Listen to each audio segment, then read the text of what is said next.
दोस्तों 15 जुलाई 2023 सावन शिवरात्रि के दिन करें एक मुट्ठी चावल और एक बेलपत्र वाला महा उपाय। जीवन के हर कष्टों से आपको मिल जाएगी तुरंत मुक्ति। भगवान भोलेनाथ के आशीर्वाद से आपकी हर मनोकामना होगी पूरी। खुशियों से भर जाएगा आपका घर। बरसों से मिलता है ये सुनहरा मौका। और साथ ही जानिए सावन शिवरात्रि के दिन व्रत में क्या खाना चाहिए और क्या नहीं खाना चाहिए। कौन सी सब्जी व्रत में नहीं बनाना चाहिए, व्रत में कब सोना चाहिए और व्रत में कौन सी गलती पाप का भागीदार बनाती है। किस रंग के कपड़े ना पहने। दोस्तों सावन का महीना 4 जुलाई 2023 से शुरू हो चुका है। यानी साफ साफ अगर कहा जाए तो भगवान शिव के आने का आगाज पृथ्वी के हर कण कण में शुरू हो चुका है। सावन महीने की शिवरात्रि 15 जुलाई को पड़ रही है। दोस्तों ये व्रत भारत में ही नहीं विदेशों में भी करोड़ों की संख्या में लोग भगवान भोले बाबा के लिए रखते हैं। भगवान भोलेनाथ के सामने विभिन्न विभिन्न प्रकार की पूजा पाठ उपाय करते हैं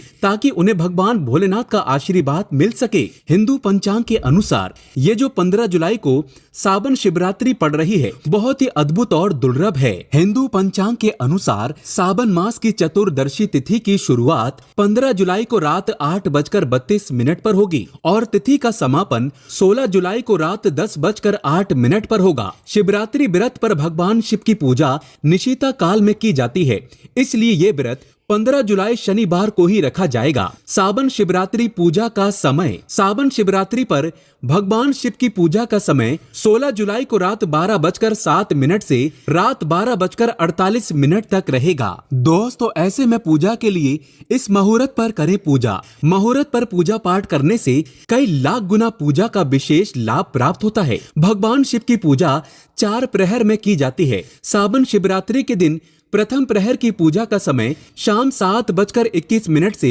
रात 9:54 तक रहेगा। इसके बाद द्वितीय प्रहर की पूजा टाइमिंग रात 9:54 से रात 12:27 तक की जाएगी। द्वितीय प्रहर की पूजा का समय रात 12:27 से सुबह 3 बजे तक और सुबह 3 बजे से सुबह 5:33 तक पूजा का चतुर्थ प्रहर रहेगा।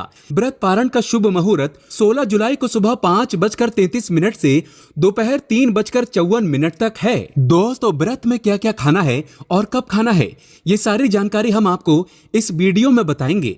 वीडियो में अंत तक बने रहना। वीडियो बहुत ही सुंदर है। दोस्तों कहने का मतलब ये है कि आज का दिन बहुत ही पवित्र और पावन दिन होगा। शिव पुराण के अनुसार अगर आज आप भगवान भोलेनाथ जी के लिए व्रत कर रहे हैं और व्रत के साथ साथ आपने एक मुट्ठी चावल और एक बेलपत्र वाला महा उपाय कर लिया जिसके बारे में हम आपको इस वीडियो में बताने जा रहे हैं, तो दोस्तों न केवल आपके जीवन के समस्त प्रकार के दुखों से आपको हाथों हाथ आज ही के दिन मुक्ति मिल जाएगी, बल्कि आपकी कोई भी मनोकामना हो वो जरूर ही पूरी होगी। शिव पुराण के अनुसार अगर आप व्रत नहीं कर सकते हैं तो अगर आप भगवान भोलेनाथ जी के सामने नियम पूर्वक कुछ उपाय कर लें तो आपको भगवान भोलेनाथ का आशीर्वाद मिल सकता है। दोस्तों सावन का पवित्र महीना पूरी तरह से भगवान भोले बाबा को समर्पित होता है। कहा जाता है कि इस महीने कोई भी व्यक्ति भगवान भोलेनाथ के सामने अपनी झोली फैलाता है, भगवान भोलेनाथ उस व्यक्ति की झोली खुशियों से भर देते हैं। और कोई भी व्यक्ति इस महीने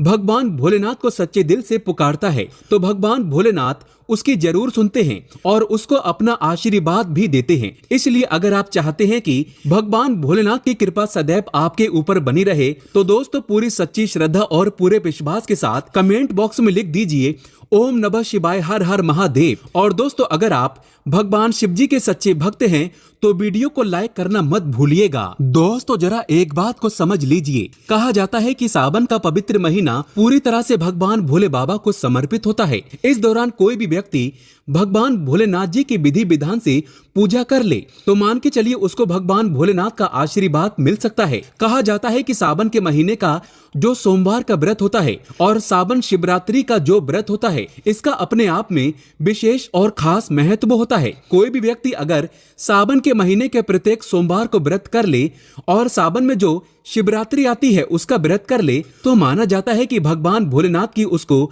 असीम कृपा प्राप्त होती है, क्योंकि भगवान भोलेनाथ सोमवार के व्रत के वक्त बहुत ही ज्यादा प्रसन्न मुद्रा में होते हैं और अपने दोनों हाथों से अपने भक्तों पर कृपा बरसाते हैं। और जो भी व्यक्ति उनके लिए व्रत करता है। भगवान भोलेनाथ की कृपा से उस व्यक्ति के पिछले जन्मों के पापों से उसको मुक्ति मिल जाती है, यानी कि मुक्ति मिल जाती है और उस व्यक्ति को स्वर्ग में जगह मिलती है।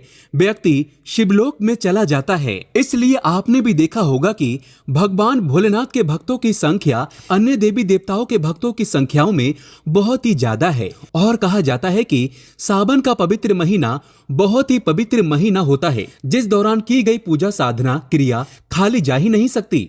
और सावन सोमवार व्रत और महाशिवरात्रि व्रत का क्या कहना। दोस्तों, सावन के महीने को भाग्य उदय करने वाला महीना भी बोला जाता है। कहने का मतलब यह है कि अगर आप अपने जीवन में दुर्भाग्य, कष्ट, परेशानी, गरीबी से बहुत परेशान हैं, किसी बीमारी ने आपको जकड़ लिया है, जिसका इलाज करा करा कर आप थक चुके हैं और आप हार मान चुके हैं, तो दोस्तों चाहे जैसी भी दिक्कत हो, चाहे जैसी भी परेशानी हो, बस आपको सावन के पवित्र महीने के दौरान भगवान भोलेनाथ की पूजा करना है, तो आपको जीवन के हर कष्टों से मुक्ति मिल जाएगी। और दोस्तों, आज अगर आपने इस दिन कर लिया एक मुट्ठी चावल और एक बेलपत्र वाला महा उपाय जो आपको हम बताने जा रहे हैं, जो कि शिव पुराण के अनुसार, तो आपकी कैसी भी मनोकामना हो, मान के चलिए आप लंबे समय से नौकरी की तैयारी कर रहे थे, आपकी नौकरी नहीं लग रही थी, आपकी नौकरी जरूर लगेगी। इस उपाय को करने के बाद आपका बंद पड़ा व्यापार चल पड़ेगा, आपके जीवन में धन आना शुरू हो जाएगा, धन आने के सारे रास्ते खुल जाएंगे और भगवान भोलेनाथ का आपको वो आशीर्वाद मिलेगा जिसके बाद आप जो भी कार्य शुरू करेंगे उस कार्य में आपको सफलता प्राप्त होगी। दोस्तों, चावल को हमारे हिंदू धर्म में बहुत ही पवित्र माना गया है। कहा जाता है भगवान विष्णु जी, माता लक्ष्मी जी और भगवान भोलेनाथ और कई देवी देवताओं की पूजा में चावल का प्रयोग अवश्य ही किया जाता है। चावल को सनातन धर्म में अक्षत बोला जाता है और दूसरी तरफ जो बेलपत्र होता है वो भगवान भोलेनाथ को बहुत ही प्रिय है। भगवान भोलेनाथ जी की पूजा में अगर आप बेलपत्र का उपाय करेंगे तो आपकी जो पूजा होगी वो तुरंत सिद्ध हो जाएगी। आप जो भी उपाय करेंगे उसका आपको पलट करके तुरंत लाभ मिलेगा। और दोस्तों, आज सावन शिवरात्रि व्रत भी पड़ रहा है और अगर ऐसे में आपने शिव पुराण के अनुसार मात्र एक मुट्ठी चावल और एक बेलपत्र वाला महा उपाय कर लिया, तो दोस्तों मान के चलिए भगवान भोलेनाथ के आशीर्वाद से आपके जीवन में आपको किसी भी प्रकार की परेशानी का सामना नहीं करना पड़ेगा। आपके जीवन में आप एक खुशहाल जीवन जिएंगे और इस उपाय को करने के बाद आपको अपने जीवन में चमत्कारी बदलाव देखने को भी मिलेगा। दोस्तों, इसलिए अगर आप चाहते हैं कि भगवान भोलेनाथ की कृपा हमेशा आप पर बनी रहे, भगवान भोलेनाथ के आशीर्वाद से आप अपने जीवन में बहुत ही उन्नति करें, बहुत ही आगे जाएं, तो पूरी सच्ची श्रद्धा और पूरे विश्वास के साथ इस वीडियो को लाइक कर दीजिए। दोस्तों, एक काम कीजिएगा, जैसे हमने आपकी राशि के अनुसार उपाय बताए और कई लोगों को लाभ भी मिला, ठीक उसी प्रकार आप दोबारा से कमेंट बॉक्स में फिर से अपनी राशि डाल दीजिएगा। आपकी राशि के अनुसार कोई भी ऐसा उपाय होगा जिस उपाय को करके आप कोई लाभ पा सकते हैं, तो वो आके हम आपके कमेंट में रिप्लाई करके बता देंगे। दोस्तों, सबसे पहला उपाय जो हम आपको बताने जा रहे हैं ये है मनोकामना पूर्ति का महा उपाय। और इस उपाय को करने के बाद आपकी कोई भी मनोकामना होगी, कोई भी इच्छा होगी, आज के दिन ये उपाय करने के बाद वो जरूर पूरी होगी। इस उपाय के लिए आपको कुछ चीजें चाहिए होंगी, जैसे आपको एक मुट्ठी चावल चाहिए। चावल कौन सा होना चाहिए? बिना टूटा फूटा होना चाहिए, वरना टूटे फूटे चावल का आपने इस्तेमाल अगर कर लिया तो आपको बहुत बड़ा पाप लग सकता है। दूसरा, आपको एक लोटा जल चाहिए होगा। आपको 3 पत्ते वाला बेलपत्र चाहिए। 3 पत्ती वाला बेलपत्र मतलब एकदम चिकना बेलपत्र होना चाहिए, कटा फटा बेलपत्र बिल्कुल भी नहीं होना चाहिए। 6:44 से पहले मतलब शाम के 6:44 से पहले आपको भगवान भोलेनाथ के मंदिर जाना है। सबसे पहले अपना मुंह उत्तर की तरफ करके भगवान भोलेनाथ का अभिषेक 1 लोटा जल से करना है। फिर शिवलिंग पर आपको 1 मुट्ठी चावल रखना है। फिर 1 मुट्ठी चावल के ऊपर आपको 3 पत्ती वाला बेलपत्र इस प्रकार से रखना है कि बेलपत्र की डंडी आपकी तरफ होनी चाहिए। फिर आपको हाथ जोड़ करके 108 बार ओम नमः शिवाय का जाप करना है। फिर अपनी मनोकामना बोलनी है। इतना उपाय विधि विधान से अगर आज के दिन आपने कर लिया तो दोस्तों मैं ईश्वर की सौगंध खाता हूँ, आपकी कोई भी मनोकामना होगी वो भोलेनाथ के आशीर्वाद से जरूर पूरी होगी। दोस्तों, दूसरा उपाय है धन प्राप्ति का महा उपाय। अगर आप चाहते हैं कि आपके जीवन में इतना धन आए, फिर आपको धन की कमी ना हो, आपके जीवन में धन आने के सारे रास्ते खुल जाएं, आपके जीवन में आप जो भी धन पाए उसमें वृद्धि हो जाए। तो ये महा उपाय कीजिएगा जो हम आपको बताने वाले हैं। इस उपाय के लिए आपको कुछ चीजें चाहिए होंगी। आपको एक तांबे का लोटा चाहिए, उसको आपको पूरा शुद्ध गंगा जल से भरना है। गंगा जल मार्केट में बड़ी आसानी से मिल जाता है। उसमें आपको डालना है दोस्तों 11 चावल के दाने। अब आपको एक सफेद कपड़ा लेना है, सफेद कपड़े पर आपको एक मुट्ठी चावल रखना है। अब आपको जाना है भगवान भोलेनाथ जी के मंदिर। ध्यान रखिएगा, ये उपाय आपको शाम को 6:44 से पहले आपको करना है। भगवान भोलेनाथ के मंदिर जाइए। भगवान भोलेनाथ के मंदिर जाने के बाद सबसे पहले इस शिवलिंग पर आपको एक लोटा जल अर्पित करना है जिसमें आपने 11 चावल के दाने डाले हैं। फिर इस शिवलिंग से आपको ये सफेद कपड़ा जिसकी आपने पोटली बनाई है, जिसमें एक मुट्ठी चावल आपने डाला है, इस पोटली को शिवलिंग से छुआना है। इस पोटली को उठा करके लाना है, अपने घर की तिजोरी की दक्षिण दिशा में रख देना है। सिर्फ इतना उपाय आज के दिन अगर आपने कर लिया, आपके जीवन में कभी भी पैसों की कमी नहीं रहेगी। ये पोटली जो आपने अपनी तिजोरी में रखा है, मान के चलिए ये आपके जीवन में धन को खींचने का काम करेगी। ये एक तरीके से चुंबक बन जाएगी जो आपके जीवन में धन आने के सारे रास्ते को खोल देगी। दोस्तों, इसी प्रकार से मान लीजिए आपको शनि दोष है, मंगल दोष है, आप अपने जीवन में इस चीज को लेकर के बड़ा परेशान है, आपका दुर्भाग्य हमेशा आपके पीछे पड़ा रहता है। तो आपको क्या करना चाहिए? आपको आज यानी कि 16 जुलाई सावन शिवरात्रि के दिन ये उपाय शाम 6:44 से पहले करना है। और ये उपाय के लिए एक लोटा शुद्ध जल ले लीजिए। एक लोटा शुद्ध जल में आपको 108 चावल के दाने डालने हैं और आपको लेना है एक सफेद कपड़ा, उसमें 2 लोटा चावल डालना है। इस सफेद कपड़े के साथ आपको भगवान भोलेनाथ के मंदिर जाना है। भगवान भोलेनाथ के मंदिर जाने के बाद शिवलिंग पर सबसे पहले आपको क्या करना है कि एक लोटा जल अर्पित करना है।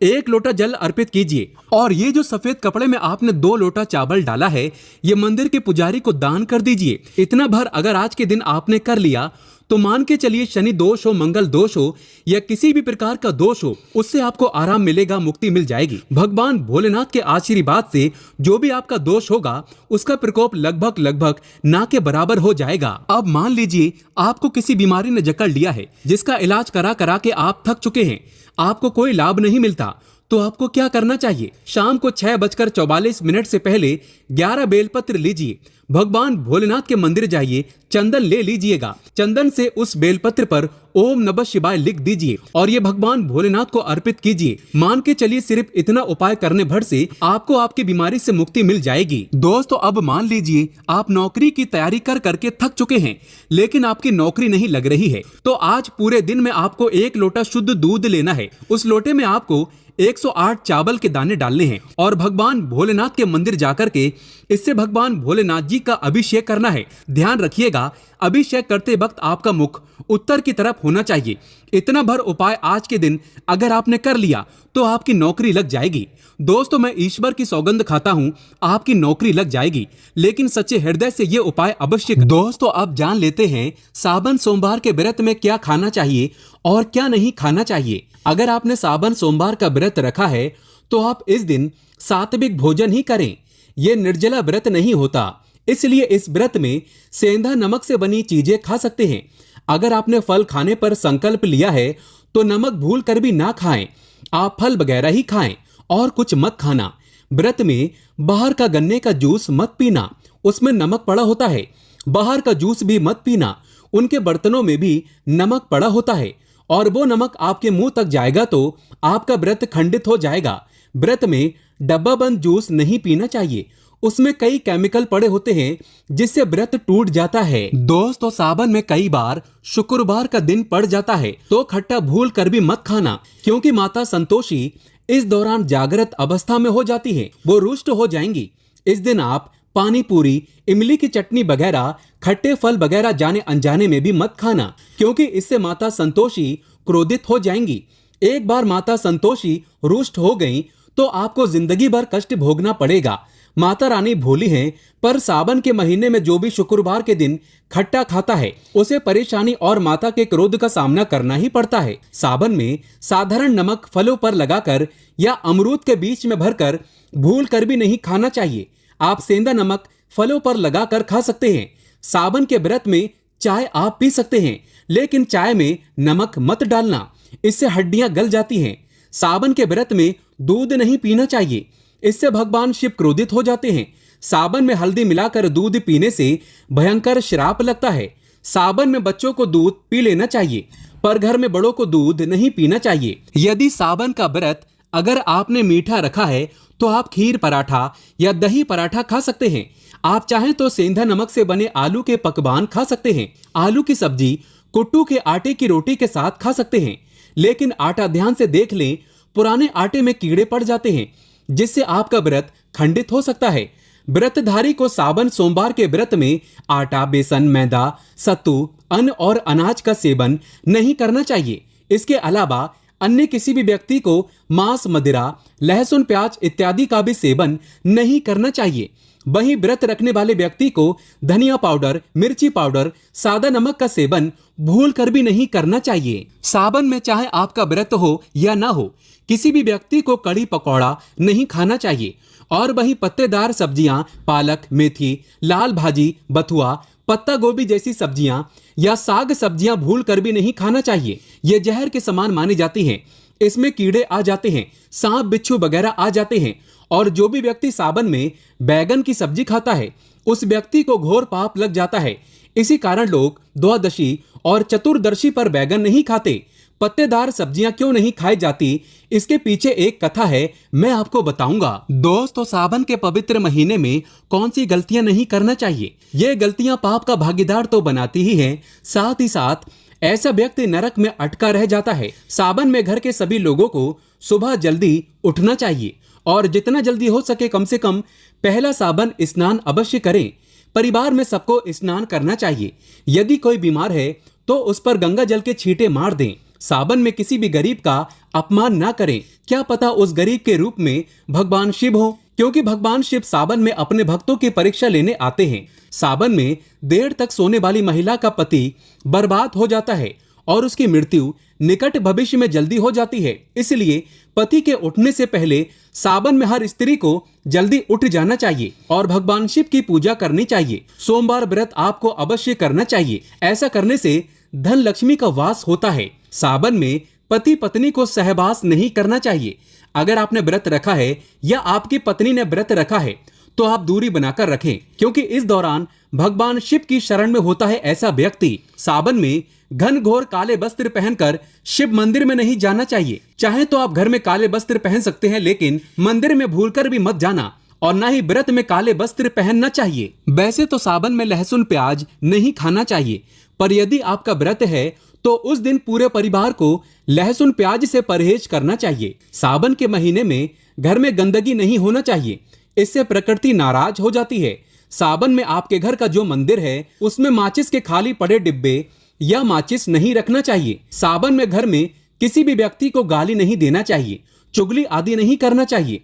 पत्नी को अपशब्द नहीं कहना चाहिए और ना ही पति को अपशब्द कहना चाहिए, इससे भगवान शिव आपको श्राप दे देते हैं। सावन में जो भी व्यक्ति दूध में हल्दी डालकर पीता है उसके ऊपर महाकाल का क्रोध बरसता है। सावन में बाल, नाखून, दाढ़ी वगैरह नहीं बनवाना चाहिए, ये आपको पहले कर लेना चाहिए।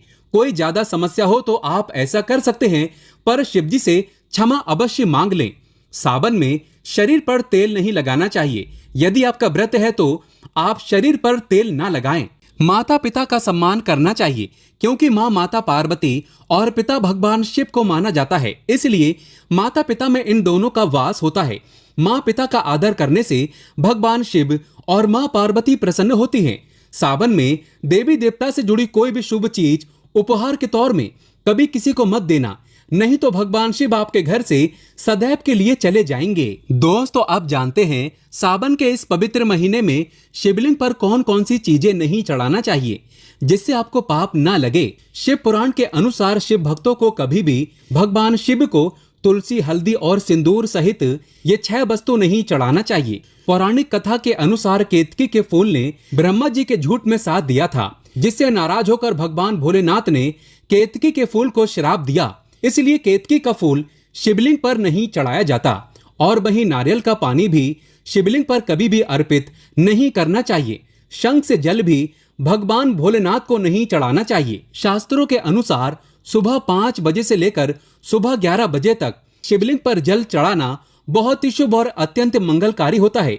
कभी भी शाम के समय शिवलिंग पर जल ना चढ़ाएं। शास्त्रों के अनुसार शिवलिंग पर काली मिर्च चढ़ाने से रोगों का नाश होता है।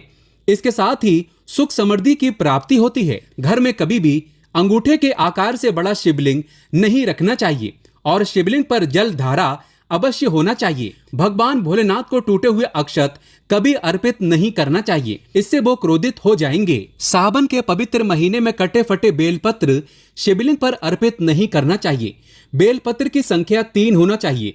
बेल पूरे साबुत होना चाहिए, लेकिन आप 6 महीने पुराना बेलपत्र भी शिवलिंग पर अर्पित कर सकते हैं, लेकिन वो कटा फटा ना हो।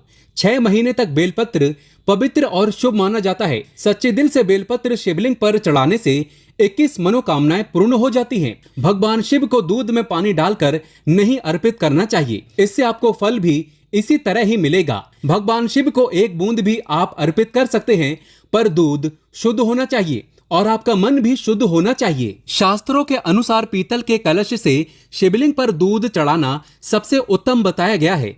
धार्मिक कर्म कांड में पीतल के बर्तनों का विशेष महत्व बताया गया है। विवाह आदि के कार्यों में इसलिए पीतल के बर्तनों का प्रयोग किया जाता है। आपको बता दें, सोमवार को पीतल के कलश से ही शिवलिंग पर दूध से अभिषेक शुभ बताया गया है। स्टील और प्लास्टिक से बने बर्तन का प्रयोग न करें। शिवलिंग पर जल चढ़ाते समय वो जल आपके पैरों के पास नहीं जाना चाहिए, अशुभ माना जाता है। उसे लांघना भी नहीं चाहिए, उसे हम जलहैरी कहते हैं। सावन में जल अपने घर का होना चाहिए। मंदिर से जल भरकर मंदिर में ही अर्पित नहीं करना चाहिए, इससे आपका भाग्य खराब हो सकता है। दोस्तों, सावन में ये चीज खा लेने से दुनिया की कोई भी ताकत आपको धनी होने से रोक नहीं पाएगी। मैं ईश्वर की सौगंध खाता हूँ, अगर आपने सावन में ये चीज खा ली तो आपको करोड़पति होते देर नहीं लगेगी, लेकिन सच्चे दिल से ही खाना है। आइए जानते हैं। सावन में शिव भक्तों को शिवलिंग पर चढ़ा हुआ प्रसाद के रूप में धतूरा जरूर खाना चाहिए। इसे आपको ज्यादा नहीं खाना है, बस अपनी जुबान पर हल्का सा टच करना है। ज्यादा खाएंगे तो आप बीमार पड़ जाएंगे, इसलिए बस टच कर लें। आप देखना आपके अंदर सकारात्मकता का संचार होगा और आपको धनी होने से कोई नहीं रोक पाएगा। दूसरा है बेल फल। बेल फल प्रसाद के रूप में खाने से माता पार्वती के साथ साथ भगवान शिव की कृपा भी बरसेगी और समस्त 33 कोटि देवी देवता आपको धनवान बनाएंगे। बस ये चीजें आपको खाना है और आप खुद देखना, आपको धनी होने से दुनिया की कोई भी ताकत रोक नहीं पाएगी। दोस्तों, अगर आप वाकई में माता पार्वती और भगवान शिव को अपने घर पर बुलाना चाहते हैं तो कमेंट बॉक्स में लिखें, भगवान शिव आपका स्वागत है हमारे घर में। एक लाइक जरूर करें। धन्यवाद।